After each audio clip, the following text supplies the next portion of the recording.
don't control data. We don't control digital platforms. We therefore are not controlling narrative in both analog and digital forms. What can practically be done?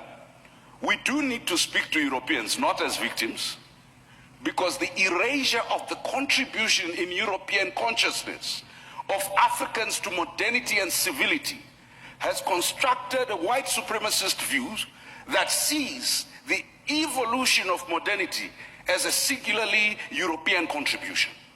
And it is only now that our young researchers are beginning to excavate the contributions of black people, of Africans, towards inventions. Because until now, the province of economy was not the province of black people. In my country, in Zimbabwe, when land was taken, a British court gave a judgment that said, the question before them and who owned the land, they said, one thing is certain, it cannot be the native because the native has no sense of ownership. It was on that basis that land was taken. Number two, on the question of economics, even we pejoratively only talk about our people as informal law, informal economy, yet the informal economy is formal.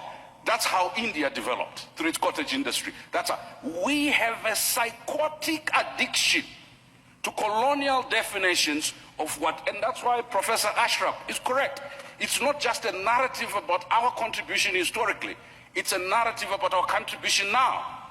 Our young people who developed M-Pesa, which is now being used globally, who developed Ushahidi, which has been used by over 300,000 organizations, including the Japanese, the US military, and the NATO forces, are never sufficiently credited. Why? Because it is not in the current psyche of most Europeans possible that Africans are anything else except the object of charity that deserve our mercy and our pity. Why? Because they are governed by tyrants, right? Or Africans are incapable of ethics. And we've constantly said that Switzerland, which received the Abacha loot, which received the loot from the then Zaire, now DRC, has constantly been ranked in anti-corruption indices as the cleanest country in the world. PLO and I are lawyers. The receipt of stolen property is theft at law. How is it that you will have Nigeria and Kenya ranked so far, and yet the country that receives the money ranked so up? I think that if you're changing narrative, you also have to change behavior. Our African leaders and citizens constantly confirm the European caricature, an object of pity. When we come into this spaces, we can never transact revolution in courtesy. I like to be civil, to be courteous, right? But each time I start pointing to atrocities committed by African governments, the Europeans and the Americans cheer me up. Each time I refer to the historical atrocities and continuing atrocities committed first by governments and by companies that are dumping cyanide into our underground water and nuclear waste, right? You know what it is said? This is retrogressive.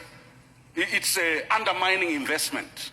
It's again, listen, we cannot win the narrative battle by arguing in pockets. They are happy us talking about our localized, indigenized oppression.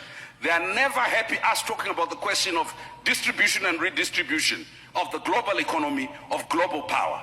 And what Nkrumah and others realized in 1963 at the founding conference, if Africa is not represented, if Africa does not own its narrative, but you can't own your narrative if your leadership is totally disconnected from its people. You can't own your narrative if your intellectuals are totally disconnected. We have underinvested in rural areas and slums where the majority of our people are. In fact, we treat them as security threats and they are over-policed. Number two, we have underinvested in our academic and research institution. We'd rather bring McKinsey and bring Deloitte and Touch. They will help us do AU reform. Why? Because there are no African consultancies that we know. Even if they exist, we have no relationship with them to help us with AU reforms, with anything else. And this is not a pronouncement on McKinsey or Deloitte. It's a pronouncement on ourselves. We have not, as a leadership, began to recognize that the native is capable of knowledge, the native is capable of economy, the native is capable of invention. You can't change the narrative if the starting premise is we're trying to be like Europe and to catch up. We can't change the narrative when we're constantly trying to learn from others without understanding, and I'll end with that, what William Tunga said, the former Chief Justice of Kenya. He says, let's not engage in this romanticist view that there can only be one way to learn. We first must indigenize knowledge. That's what I said, learn from our culture and traditions. Number two, we must diversify who we learn from. We can not only learn from the West, we need to learn from everybody who has something to teach. Number three, we must domesticate what we learn. If we're going to learn anything, let's domesticate. I think the chairperson and the minister said it's consciousness. Narrative is first and foremost by realizing self-worth, self-belief, and looking inward, so that when you look outward, it is to supplement not a vacuous state of nothingness and inferiority, but it is to supplement a very stable, solid foundation where your culture, where your values, where your value for people is important. Wow. A people that cannot feed themselves, that depend on foreigners to feed them, will become slaves, either willingly or by force, until this continent assures its stomach infrastructure by its ability to feed itself, until this continent assures its mental infrastructure by the ability to think for itself and ideate.